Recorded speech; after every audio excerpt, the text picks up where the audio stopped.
We are helping celebrate a special anniversary in this week's edition of Siouxland Stories. That's right. Marriage, of course, is a time of commitment and promise. And for one Siouxland family, what started as a simple pledge ended up carrying some very special meaning. This is a story of love stretching over 50 years.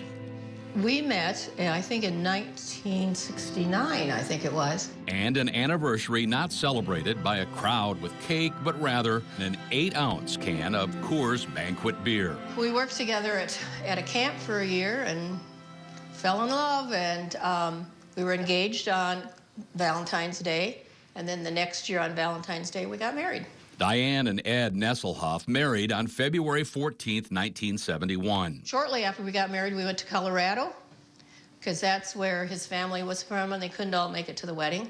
It was on that trip that the newlyweds set their sights on a celebration 5 decades in the distance, with beer brewed with pure Rocky Mountain spring water. You couldn't buy Coors any place but Colorado. He pulled out this little can and said, "We'll have this on our 50th anniversary." And so it began.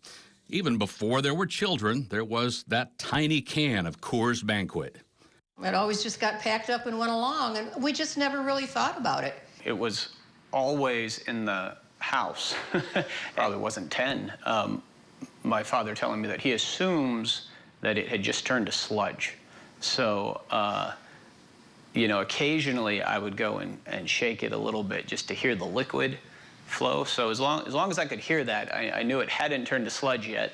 As an ordained Lutheran pastor, Ed's commitment took the family and the can cross-country. It went from Wisconsin to Minneapolis to British Columbia to Rapid City to Chamberlain to Maryland and back to Vermilion. That's where Ed served as campus pastor at the University of South Dakota, and where the countdown to 50 faced its toughest test.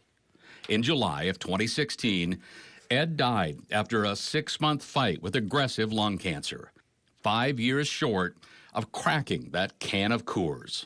The last few weeks of his life, you know, it was clear that he wasn't going to make it to another anniversary. And we talked about a lot of things, but I did tell him that on the 50th, I'd split the beer with Mom. And so it was a way to recognize and honor that commitment that they had to each other. And so the countdown continued, the anticipation growing with each month that passed. You know, I don't get terribly excited over a lot anymore, but I was very excited to open up this beer. I think I clarified with Mom, it's okay that I open this, right? It was more than okay. And so on February 14th, 2021. We knew it was time to drink the beer, and how would we do this? And then the day of, we sat down, we talked a while about Dad, about Ed, and about our marriage and the kids, and you know, what had happened over 50 years. And then we got out the Coors, and if you never hear from us again, it's because we have botulism. This video serves with cell phone camera at the ready. Okay, so for comparison's sake, I have a new can of Coors. It was finally time to make good on that promise made a half-century ago. Ooh, look at that. Here's to you, Ed. You got to drink it all. I thought it was very tasty. I was very surprised. I thought it would be full of crap, and it wasn't. It tastes sweet. It was really good. Just like author Anthony Hicks once said, youthful pleasures Kind of good. last until old age, and then they become old treasures. Ed surely saw this as one of them.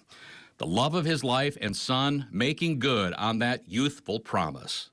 It was a good way to kind of end that chapter, you know, and know that I had to go on. And that's why I couldn't do it any other day. That was the 50th anniversary, and any other day it would be just a beer. But on that day, it was a very special beer. 50 years. To 50 years. Great parents. Thank you. As you can tell, a heartfelt story there. And as you might guess, the folks at Coors have taken notice of the unique taste test, passing along some gifts, including a cake today. You never know